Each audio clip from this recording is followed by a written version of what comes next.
নমস্কার প্রিয় বিয়ার, আপনারা দেখছেন খবর তরঙ্গ। বাংলাদেশে বর্তমান অবৈধ সরকারের আমলে চলছেটা কি? চলছে লালন মেলার মতো সাংস্কৃতিক অনুষ্ঠান বন্ধ হয়ে যাচ্ছে। মৌলবাদী চিন্তাধারার মানুষ প্রকাশ্যে সাংস্কৃতিক অনুষ্ঠান করতে দিচ্ছে না। যার উদাহরণ নারায়ণগঞ্জের নরসিংহপুরে লালন মেলা 22 এবং 23 নভেম্বর হওয়ার কথা ছিল, সেটা হতে দিল না।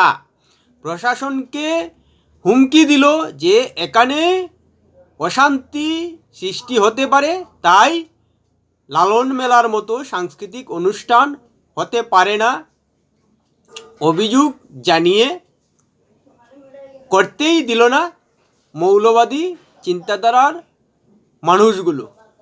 প্রিয় বিয়ার, ভিডিওটি ভালো লাগলে সাবস্ক্রাইব করবেন, এতে আপনার ক্ষতি হবে না, কিন্তু আমার কিছুটা উপকার করে দেবেন। লালন মেলা বুঝতেই পারছেন, লালন ফকিরের ভক্ত এবং বাউল শিল্পীরা নারায়ণগঞ্জের নরসিংপুরে মিলিত হয়ে গত 10 বছর থেকে এই সাংস্কৃতিক অনুষ্ঠান করছিলেন। সেই অনুষ্ঠানে গান বাজনা হয়, এটাই মূল উদ্দেশ্য। লালন মেলায় লালনের অর্থেই পরিষ্কার হয়ে যাচ্ছে যে বাউল শিল্পী এবং অন্যান্যরা গান বাজনা করেন, সেটা থেকেই মেলা সৃষ্টি হয়েছে, গত 10 বছর থেকে চলে আসে। কিন্তু বর্তমানে যেহেতু শেখ হাসিনা সরকার নেই এবং অবৈধ সরকার রয়েছে ডক্টর মোহাম্মদ ইউনূসের নেতৃত্বে, তাই সেই অবৈধ সরকার যে বাংলাদেশের সাংস্কৃতিক পরিবেশ সুষ্ঠু রাখতে পারছে না, তার জ্বলন্ত উদাহরণ যেন হয়ে রইল লালন মেলা বন্ধের মাধ্যমে। এর আগে আরও অনেক সাংস্কৃতিক অনুষ্ঠান বন্ধ হয়েছে, আর এ নিয়ে বড় ধরনের খবর হচ্ছে যে লালন মেলা করতে দিল না। স্থানীয় মুসল্লি এবং হেফাজতে ইসলাম লালন মেলা বন্ধের ডাক দিয়েছে। তাদের অভিযোগ যে এখানে নাকি গান বাজনা, মেয়েদের নিয়ে নাচানাচি এবং মাদক দ্রব্য এবং হিরোইন ব্যবহার হয়। প্রশ্ন হলো যে যদি সত্যি লালন মেলায় মাদক দ্রব্য এবং অন্যান্য ড্রাগস ব্যবহার হয়, তাহলে প্রশাসনকে বললেই পারতো, প্রশাসন সেটা নিষেধ বা কড়া নিরাপত্তার মাধ্যমে দেখতে পারতো। কিন্তু গান বাজনা এবং মেয়েদের নাচানাচি নিয়ে যে তাদের আপত্তি, সেটাতেই তো প্রশ্নটা আসে যে উদ্দেশ্য সাংস্কৃতিক অনুষ্ঠান বন্ধ করা। এখানে ধর্ম বনাম সাংস্কৃতিক যে একটা সংঘর্ষ সৃষ্টি করতে উঠে পড়ে লেগেছে মুসল্লি এবং হেফাজত ইসলাম, সেটাই যেন পরিষ্কার হয়ে গেছে। তারা কোনো অবস্থায় সাংস্কৃতিক অনুষ্ঠান করতে দেবে না, ধর্মের সঙ্গে সংঘাত আসে। এখানে উল্লেখযোগ্য যে গত 10 বছর থেকে লালন মেলা হয়ে আসছে, কিন্তু কারও কোনো আপত্তি হয়নি, যেহেতু শেখ হাসিনা সরকার ছিলেন।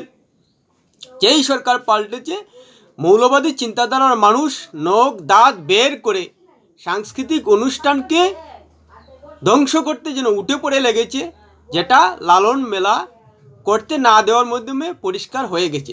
এখানে উল্লেখযোগ্য কেন বলছি মৌলবাদী চিন্তাধারা, বলছি এই কারণে যে লালন মেলা থেকে কোনো ধরনের হিংসা, কোনো ধরনের ঘৃণা, কোনো ধরনের অপপ্রচার হচ্ছে, এ ধরনের অভিযোগ কিন্তু হেফাজত ইসলাম এবং মুসল্লিদের থেকে করা হয়নি। করা হয়েছে কি, গান বাজনা এবং মেয়েদের নাচানাচি হচ্ছে।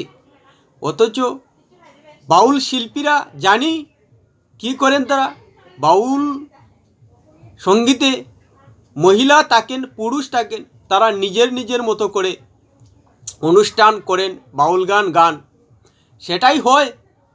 কিন্তু এটা নিয়ে যে ধর্মীয় গোঁড়ামির চিন্তায়, মৌলবাদী চিন্তায় আসক্ত মানুষগুলো সহ্য করতে পারেন না, সেটাই যেন লালন মেলা করতে না দেওয়ার মাধ্যমে পরিষ্কার হয়ে গেছে। অর্থাৎ লালন মেলায় থেকে কোনো ধরনের ঘৃণা, হিংসা, বিদ্বেষ হয় না, কিন্তু মৌলবাদী চিন্তাধারার মানুষগুলো যে হিংসা, বিদ্বেষ, ঘৃণা ছড়িয়ে সাংস্কৃতিক অনুষ্ঠান বন্ধ করতে চায় জুড়ে।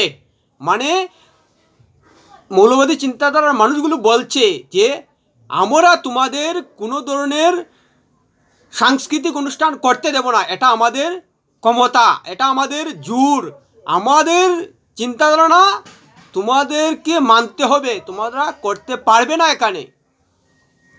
এটাই বোঝা যাচ্ছে। অর্থাৎ সাংস্কৃতিক অনুষ্ঠানের মানুষ কোনো ধরনের হিংসা করে না, বরং তাদের বয়ে, মৌলবাদী মানসিকতার মানুষের বয়ে লালন মেলা তারা করলো না, কিন্তু তারা পাল্টা কোনো ধরনের হুমকি দিল না লালন মেলার আহ্বায়করা। এখানে পরিষ্কার হয়ে যাচ্ছে যে কে মৌলবাদী চিন্তাধারার মানসিকতা নিয়ে হিংসাকে আশ্রয় দেয়, ঘৃণাকে আশ্রয় দেয়, মানুষের অধিকারকে বঞ্চিত করতে সচেষ্ট থাকে। এখানে পরিষ্কার যে মৌলবাদী চিন্তাধারার মানুষগুলো মানুষের সাংস্কৃতিক অনুষ্ঠান, মানুষের অধিকার, মানুষের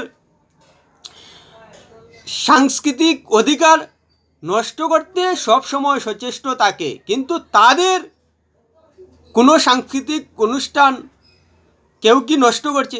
করার কোনো ক্ষমতাই নেই, কেননা তারা তো হিংসার আগুনে শক্তিশালী। এটাই তারা কোনো অবস্থায় বিবেচনা করে না যে অন্যের সাংস্কৃতিক অনুষ্ঠান নষ্ট হচ্ছে, অন্যের আনন্দকে বাধা দেওয়া হচ্ছে, অন্যের অধিকারকে নষ্ট করা হচ্ছে। আসলে মৌলবাদী চিন্তাধারায় নিজেকে গড়লে অন্যের কি আনন্দ, সাংস্কৃতিক অনুষ্ঠান বাধা বিঘ্ন হচ্ছে সে তাদের মাথায় আসে না। সেটাই যেন লালন মেলা বন্ধের মাধ্যমে মৌলবাদী চিন্তাধারার মানুষগুলোর আসল রূপ বেরিয়ে এলো। সেই সঙ্গে যেহেতু সরকার বদল হয়েছে বাংলাদেশে, এবং সেই সরকার যে বাংলাদেশের সাংস্কৃতিক অনুষ্ঠান এবং সাংস্কৃতিক কর্মকাণ্ডে বাধা দেওয়ার যে পরিস্থিতি তৈরি হয়েছে সেটা রুখতে পারে না, প্রমাণ হয়ে যাচ্ছে। অর্থাৎ এই সরকার বাংলাদেশে কোনো ধরনের সুষ্ঠু সাংস্কৃতিক কর্মকাণ্ড করার বিষয়টা অগ্রাধিকার দেয় না, সেটাই হয়ে যাচ্ছে। এতে বাংলাদেশের সুষ্ঠু পরিবেশ নষ্ট হচ্ছে, এটা কোনো অবস্থায় কাম্য হতে পারে না। এতে একটা কথা পরিষ্কার হয়ে যাচ্ছে যে মৌলবাদী চিন্তাধারার মানুষের কাছে বাংলাদেশ স্বর্গ হয়ে গেছে। তারা অন্য কোনো মানুষের আনন্দ অনুষ্ঠান এবং মানুষের শিল্পী সত্তাকে হজম করতে পারে না। মৌলবাদী মানসিকতার মানুষগুলো অন্যের কোনো ধরনের শিল্পী সত্তা সহ্য করতে পারে না। শিল্পীরা কোনো ধরনের ক্ষতি সমাজের না করলেও মৌলবাদী চিন্তাধারার মানুষগুলো যে মানুষের সমাজের শিল্পী সত্তাকে ধ্বংস করে দিতে চায়, থামিয়ে দিতে চায়, বন্ধ করে দিতে চায়, মানুষের সত্তাকে যে তারা স্বীকার করে না, সেটাই যেন লালন মেলা করতে না দেওয়ার মাধ্যমে প্রমাণ করে দিল। আর এটাকে সরকার মেনে নিয়েছে, যেহেতু মৌলবাদী মানসিকতার মানুষের কাছে মৌলবাদী মানসিকতা মানুষের হিংসা এবং ঘৃণার কাছে ধরাশায়ী হয়ে গেছে সরকার। তাই এভাবে একের পর এক সাংস্কৃতিক অনুষ্ঠান বন্ধ হওয়ার সঙ্গে সঙ্গে লালন মেলা যেন উদাহরণ হয়ে বাংলাদেশে এক অরাজক পরিস্থিতির জ্বলন্ত উদাহরণ হয়ে রইল। প্রিয় বিআর ভিডিওটি ভালো লাগলে লাইক শেয়ার কমেন্ট করবেন।